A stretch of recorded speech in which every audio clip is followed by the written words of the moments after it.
All right. Hello, everyone. This is another episode of Courageous Conversations. Thank you so much, Kelli, for joining me. So, in this conversation, we're going to be confronting and reckoning with a very uncomfortable, often ignored reality of our modern world, and that is that slavery is still very much alive and well, and it is a major part of the supply chains that keep the developed world propped up and functioning the way we are now. And most of us would rather just kind of ignore that because, well, it's a hard truth to face. But in this conversation, we're going to be really facing that about what is modern slavery, what's it look like, how are each of us contributing to it, and maybe how can we make things better in the future. So, thank you so much for joining us here, Kelli. Yeah, of course. Thanks for having me. I'm excited to be here, John. Thank you. One of the things I think I want to start off with is let's just kind of cover modern day slavery, right? I mean, how is it maybe similar to slavery of the past, and what's changed about slavery in the modern world, and what's it look like today?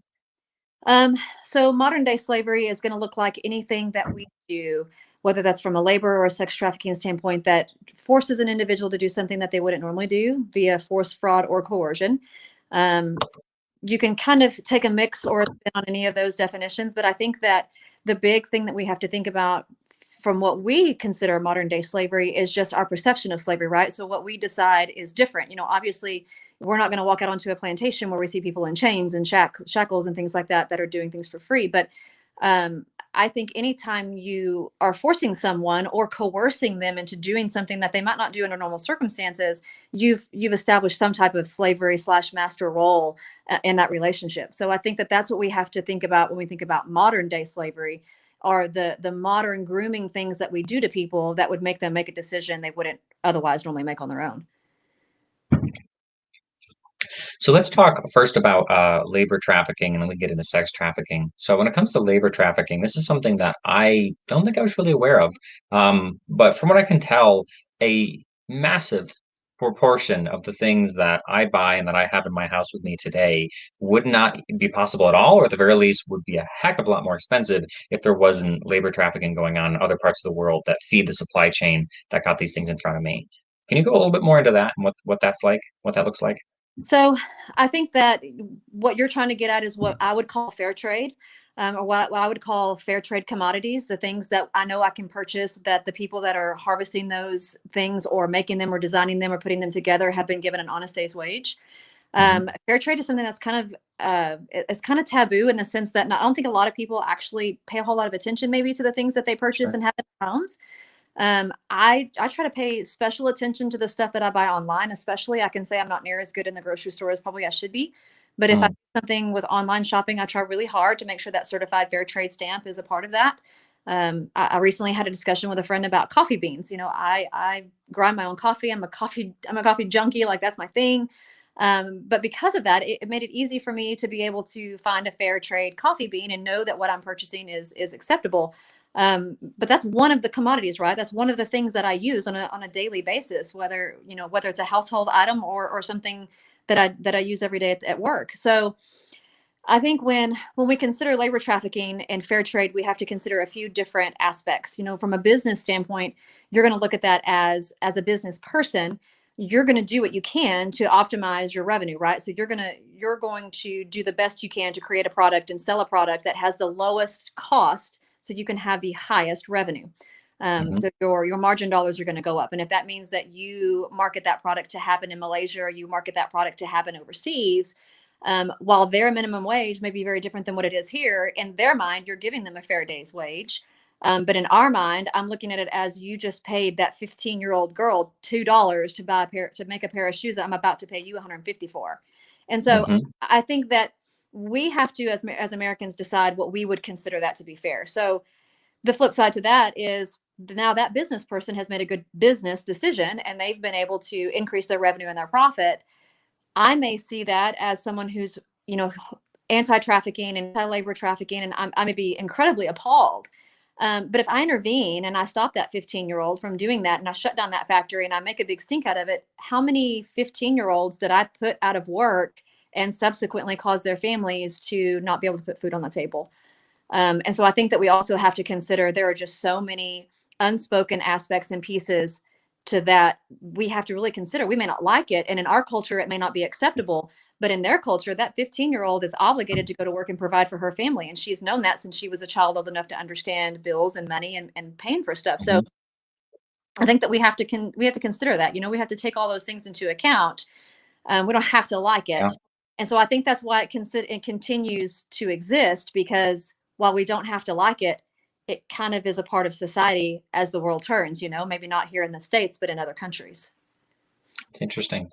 And what about things that would more easily fall into the category of slavery, right? How much of that is going on in the world where people don't have a choice and maybe aren't getting paid anything, right, in our supply chains?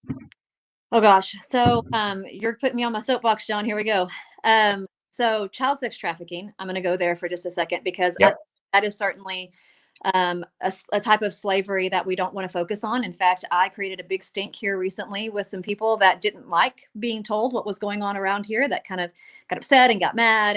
And I had to have some difficult conversations this week with some people. And my response to that is, I don't understand what part of it's happening here has you so upset. Is it because you didn't want to see it, you didn't want to admit it, you wanted to put your head in the sand, or you feel like I'm challenging you that you're not doing anything about it? In my opinion, I'm the kind of person that, tell me I can't do it and watch me do it. So Mm, if I'm challenging you, well then great, take the challenge and run. Let's do something. So slavery still very much exists, especially with that subset population of peoples. You see grooming happening in children very young, all the way up to teenage years. It doesn't take much for it to happen. It's very simple and very convenient, especially when you think of it from an adult mindset. When you're online and you're in front of a child, I can mm, convince someone very easily of something that's not exactly what they think it is. And so then you force that child into doing things based on, I'm going to be your boyfriend, I'm going to be your girlfriend, I love you, I need you to do this for me. Or, the flip side is, okay, you're homeless or your family is poor or you need this money, come do these things and I'll help you out. But then you never see a paycheck. mm, And they don't see the paycheck. Their John or their pimp or whoever is in charge of them is going to take that money.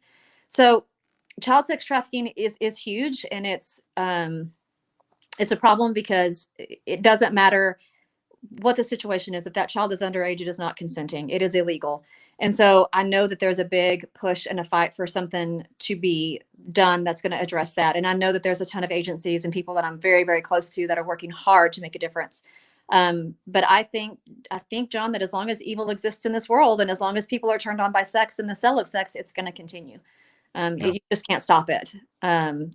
It's just one of those things that we're going to have to focus on, kind of like modern day slavery. It's been around since the beginning of time. It's been around since biblical times. It's been around forever, and it's going to continue to be, unless we personally want to end it in our realm or in our little world, and then we have to do the things that matter. So sex trafficking is certainly a big part of modern day slavery, and it's certainly a big piece. And there's just so many parts of it that go with it. I could talk for hours about it, but yeah, it's it's definitely something that is getting some attention. I'm happy that it's getting some traction and some attention, and I see legislation changing across the states, and that's amazing.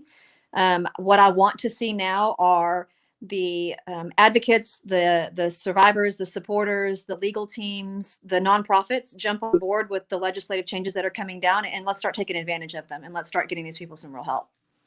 it's crazy.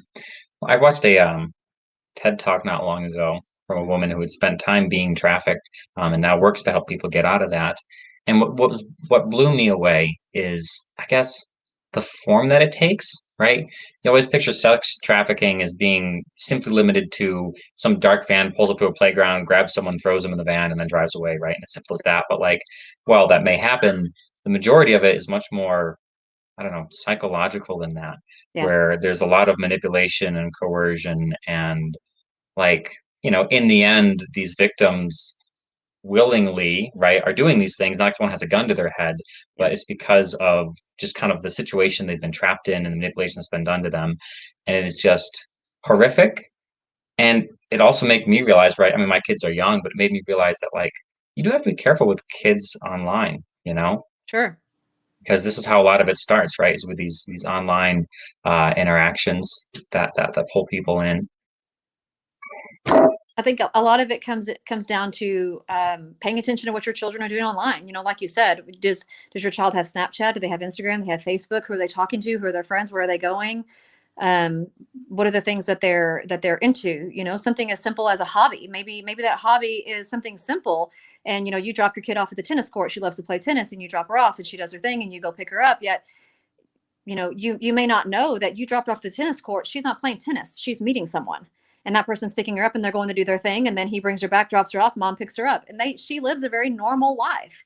She has parents, she has a home, and everything looks perfectly fine and normal for her, when behind the scenes that may not be the case. And it's like you said, the forms that it takes can be so sneaky and so difficult to pinpoint, that's when you start to see how important education can be for the parents and for the peers in that person's life and for what they're doing, and even for the child themselves. You have to get that education to a level that they can understand, and that they can appreciate and know that, hey, something's not right. And if I don't feel comfortable telling mom, then who do I feel comfortable telling?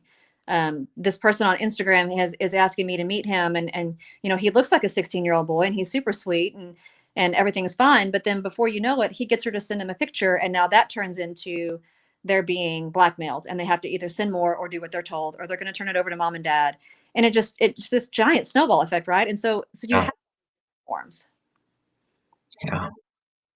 So here's a question.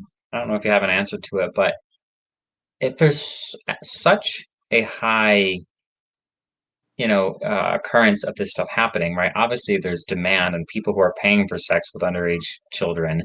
Like, is it just regular ass people doing this? I can't imagine a single person I've ever met in my life being like, yes, I'll pay good money to have sex with a child. Right? Like in my mind, it's just like, rich billionaires who are bored with cocaine and said, all right, I got something to find something else to spice up my life. Let's go to, Epstein's Island to get some good times in. But like there's a massive demand for it. So I guess is it just regular everyday people out there who, if we walk in Walmart, we'd see 5 or 10 of them while we were walking around who are literally just paying to have sex with children? Is it just that common? Like, Possibly. where's the demand?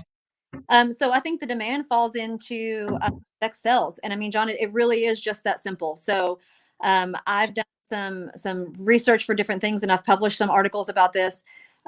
Pornography is the gateway drug to trafficking. I will stand by that until I'm in the ground, because Mm, the the chemical reaction that pornography makes happen in your brain is just like drugs. You have hmm the same endorphin release, you have the same chemical synapses being filled by those emotions whenever you see pornography. Well, then before you know it, it turns into harder and harder pornography to get the same result, right? And then that turns into going from I need to look at it to I need to see it. Now I need to see it to I need to touch it. And now I need to touch it to I need to be involved in it. And so you see this progression go through, and it becomes harder and harder and harder. And before you know it, they're wrapped up in something they can't get themselves out of. And so, yeah, I think that you probably even have some people in your close circle that may be addicted to pornography that you don't know about, or maybe they have an unrecognized or unadmitted addiction to underage pornography. Um, it's really, and this is going to sound terrible and probably make some older gentlemen on here a little bit mad, but there's no middle-aged man that doesn't enjoy watching a movie with some teenage girl taking her top off. It, mm, it's not right, but you enjoyed it. And so I hmm think that as long as we decide that sex sells, then that's going to be a problem. I'm not saying that those people are traffickers. I'm not saying that they're doing anything wrong. I'm just saying that that instinct is still there. So that human Yeah, emotion, desire something that's going to make me feel good, is still there. And so as long as that is there, you're going to be fighting this. So I think this is something we're going to continue to fight no matter what. We just have to decide on what level are we going to attack it, how are we going to recognize it in our world and in the people that we love, and then what are we going to do about it? yeah.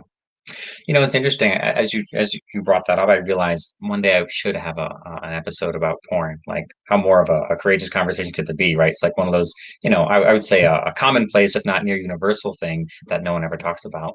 It's interesting.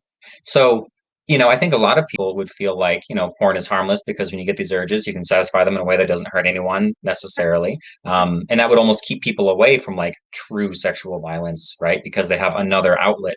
But you're saying that it's not. It like amps up the appetite so much that it actually leads to Absolutely. like, huh, it's interesting. Absolutely. And that may not be, for every single person, because I think that you can't put everyone in a cookie cutter box. You can say Sure.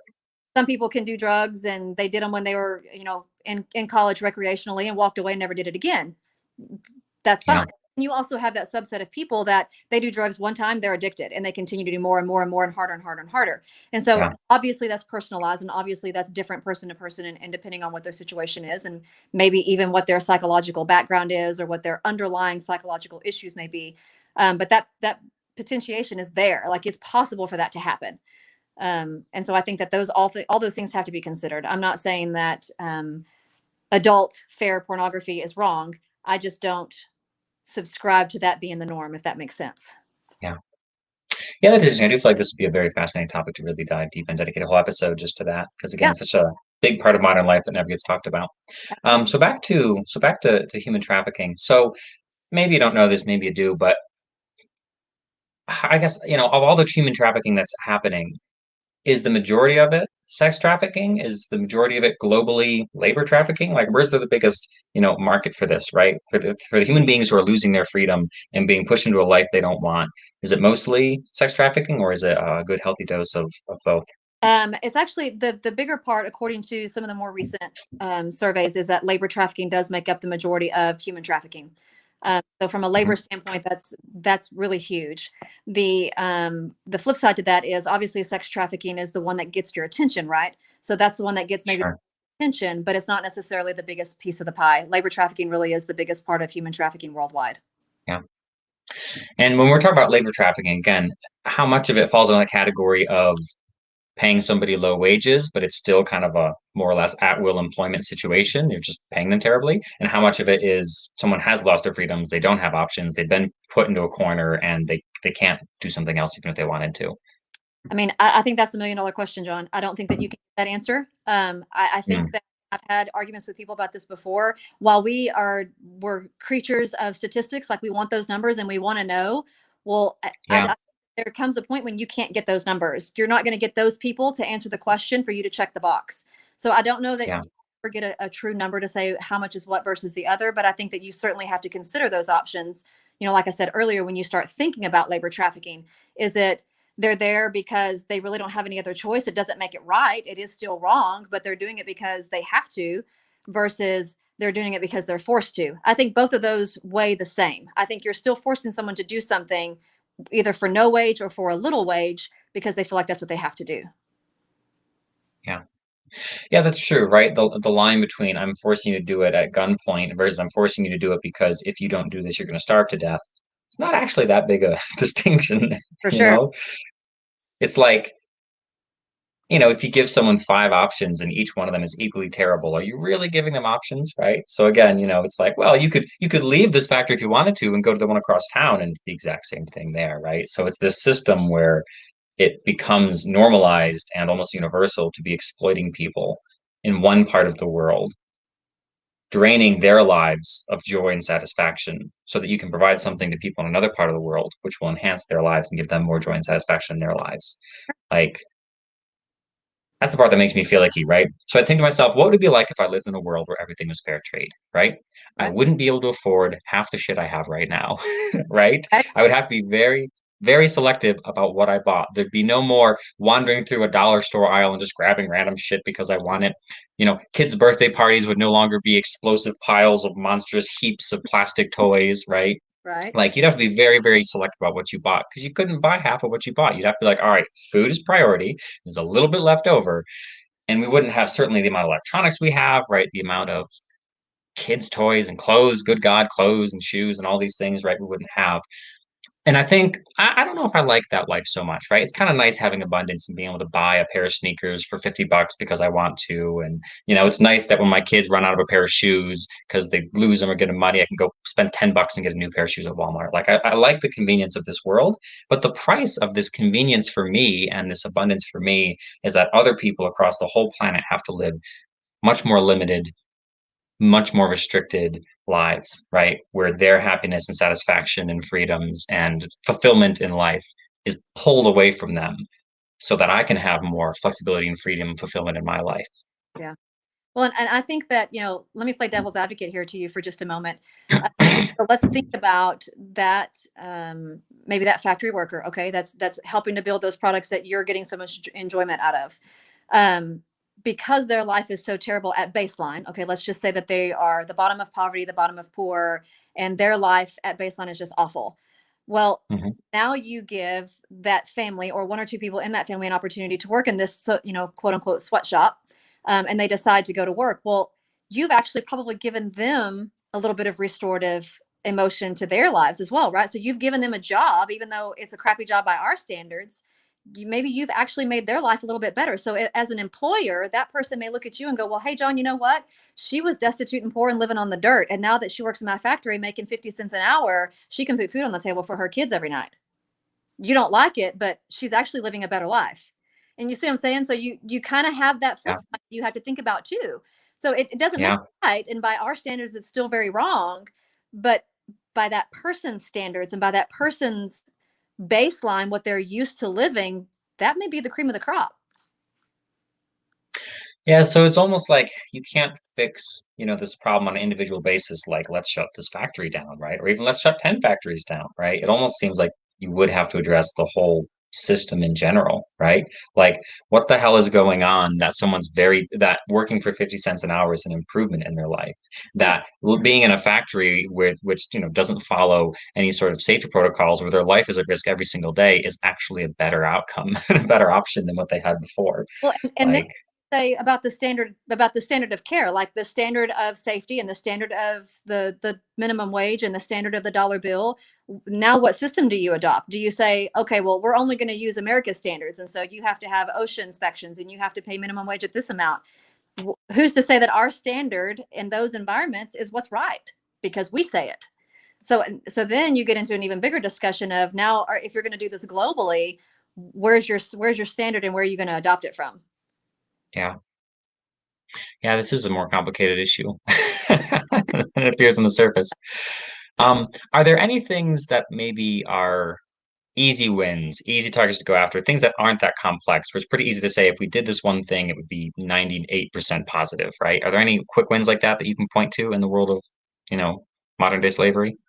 So I think that again that becomes relative. So I have to decide for me. I'm going to make these decisions for me that makes it 98% better for me. I don't think that there is a single answer that you could say is going to make it that big of a percentage better for the world, sadly. Mhm. But I can decide that me as an individual, I'm going to make sure the things that I buy online are fair trade. I'm going to make sure that even though it's not my full time job, that I focus as much of my after hours, weekends time on human trafficking and awareness and advocacy and fighting for those survivors, because that's what I know needs to happen in my world. And so I think you just have to decide, what are the things that you feel like you can do that are going to make the biggest impact in your area for your life, for the people you care about, your family, and so on. Knowing that your little piece of the pie may not seem like a whole lot, but dadgummit, it's better than you not doing absolutely anything. Yeah. Hmm.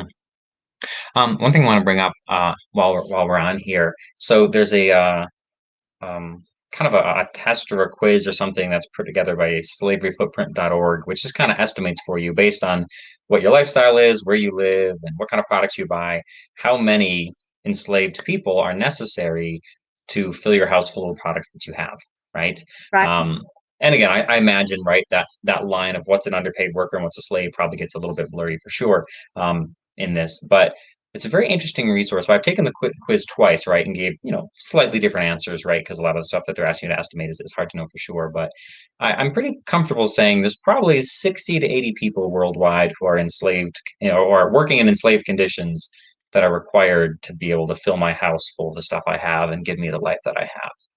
And that's just crazy. Have you taken that before? Do you have any thoughts on that?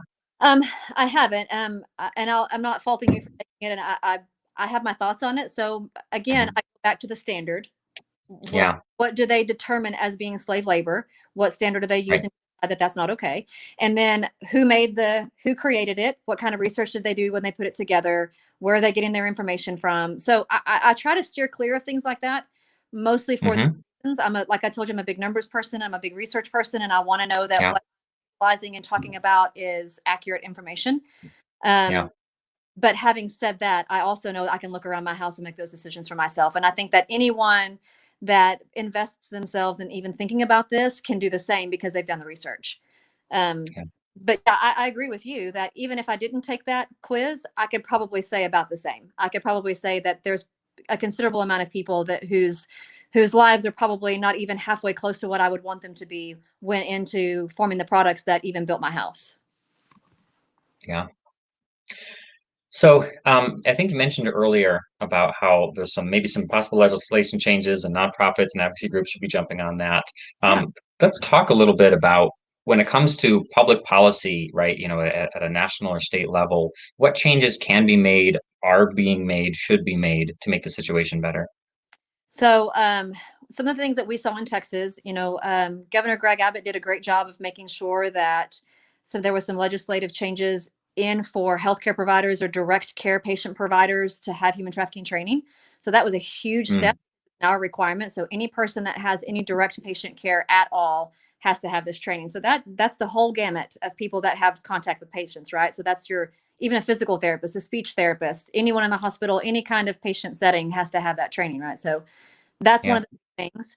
We've also seen a spike in the number of grants and opportunities for nonprofits and people that are doing research and work in this world to be able to apply for funding. So that's another positive finding. We have an amazing in Texas, especially. We have an amazing team with the governor's office of a child sex trafficking team that's broken up into divisions in Texas. And underneath those divisions, we have different people that are serving those teams and helping out. And I would say probably in the last 5 years, I have seen that grow exponentially. I have seen those people jump in and just really do some good work. Outside looking in, it may not look like a whole lot, but those of us that have been fighting it for a long time can see a big, big change. yeah, So those are some things that can happen on the state level. I think that on a national level, we've seen some changes in the sense of prosecution. So we've seen these go from state charges, slap on the wrist, to federal prosecution, time in the pen. I hmm know in Texas, if you get in trouble with any type of child sexual exploitation material, and they prosecute on a state level, you can actually walk away with probation, slap on the hand, fine. But if they prosecute you on a federal level, it's 10 years in the pen. So that's a big difference. So yeah, we have seen that be able to grow into something a little bit bigger, so we can actually prosecute those cases accordingly. I think the work to still be done falls in the hands of the law enforcement officers and the people that are doing work together to try to create task forces and opportunities for different agencies to collaborate and come together. That's probably one of the big hurdles that we're fighting right now, is getting agencies to work together and with one another and against each other for funding and for attention and for their moment in the sun, or behind the speaker or whatever. um, it's been a blessing here locally. I've been able to bring together some different areas of law enforcement, so I've been able to see them start working together a little bit better. And I know that that's going to be the next big push, especially for around here, is getting agencies and nonprofit organizations to all collaborate and work together, knowing that that's going to be what it's going to take to really affect some good change. So I think that, in the grand scheme and in the big picture, that's certainly what we're looking for. I think the other big push that I want to see, I have a few friends of mine that are survivors, and I've watched them struggle in their adult lives to even have a normal life. John, I have a friend that she can't get a job. She can't get a job anywhere, even something simple, because she's been to the pen. And she's been to the pen because she was arrested when she should have been saved. And she was arrested and charged when she should have been given therapy. And she was arrested and charged when she should have been put in rehab. And so I've watched these two women that are just powerful, amazing women and such good friends of mine. I've watched them struggle, and it's heartbreaking because I can't do anything to help them. And so I would like to see more people be either pardoned or have a different mindset when it comes to how we treat victims and survivors versus how we prosecute the people that are actually doing the crime. I know there's people locally that are doing it. I would love to see it on a nationwide level. I think that's a big piece of the puzzle as well.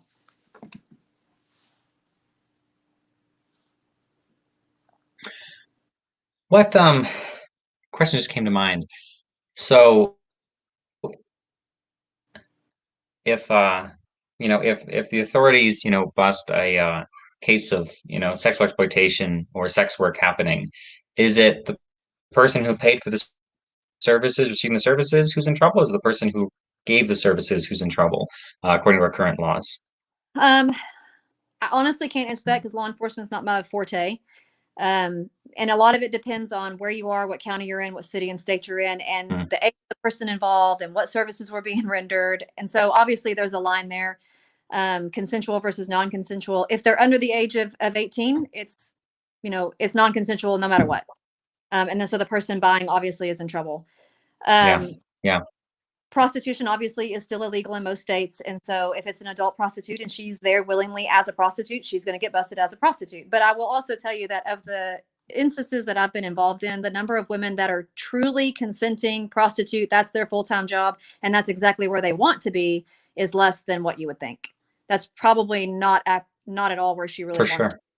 At some point, she's doing it out of force. Yeah. Oh man, yeah, that does get messy, right? Out of the legal, I have Wow. that I can call up and ask legal questions to, because they're police officers in different areas, and I let them do the thing, because I don't want to get in the middle of that. But in the background, I still want to make sure that those survivors are getting the services that they need, for sure.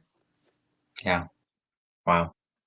Any so for anyone watching this who's feeling a fire burning, what can average everyday people do, right? Even if it's not much, what are things that we can do to help make the world a better place in this particular regard? I think looking for a fair trade option and at least one or two of the products you buy all the time is a great thing. Even if it's just one or two things that you purchase on a regular basis that you're going to purchase every single time you go to the store, find you a fair Hmm. option. Make sure that what you're buying came from a facility that is certified, and that those people got an honest wage wage. Talk to your kids, talk to your neighborhood, talk to the friends of your children. Know what your kids are doing online. That's a huge thing. Know what your kids are doing online. Pay attention to the apps that they're on. um, Mm, Pay attention to who their friends are. Check out their friends. It's okay, check out their friends. When I give talks or presentations to underage kids, I tell them all the time, if you've not physically met that person and you can touch them on the shoulder when you go to school, they are not your friend. If you cannot physically say, I know so and so, we had pizza together in the lunchroom, they are not your friend. And I think that that's very important, especially those of us that have social media. We have 1,000 friends that we've probably never actually really met. And yeah. I'm assuming they are who they say they are, but I've never had a video chat with them. I don't know that they're really who they say they are. I just see their pictures online. And so that's dangerous, right? And I think that that's a huge piece as well. And the other thing, if you're feeling a big fire burning in you and you really want to get involved, man, just plug into your community. I promise you, there's something going on in your community. Somebody is as passionate as you are. Get in touch with them, see what you can do to help, whether that's, fundraise for a local, nonprofit organization, write letters to your governor, lobby for better legislation when it comes to helping survivors. There's always something you can do. Just get involved. Just make some phone calls. If you don't know where to start, reach out to me. I'll tell me where you live and I'll help you get plugged in. We'll figure it out together. But it's easy. It's easy to do. Cool. Well, thanks so much for having this conversation, Kelli. This problem is both, bigger than I ever knew, but also after this conversation, more complex than I ever knew, right? Yeah. It doesn't necessarily bear out easy answers, but I think it's important that it stays in the public eye and stays part of conversation, right? We don't just accept that, hey, this is part of life, that some people on the globe get to, extract happiness and satisfaction from others through our labor systems. Yeah, cool. Well, thanks. Any other final notes? Feel free to throw them in now that you want people to know or hear about, and certainly let people know how to contact you if they want to. Oh yeah. You can reach out to me on LinkedIn. Just send me a private message. We'll have a chat. Not a problem at all. I'll get back to you just as fast as I can. And thanks for listening. Thanks for having me, John. I really appreciate it. I hope that this stirs something in some people to do some research and make some difference in their communities. Thanks so much for coming on, Kelli. Thanks, John.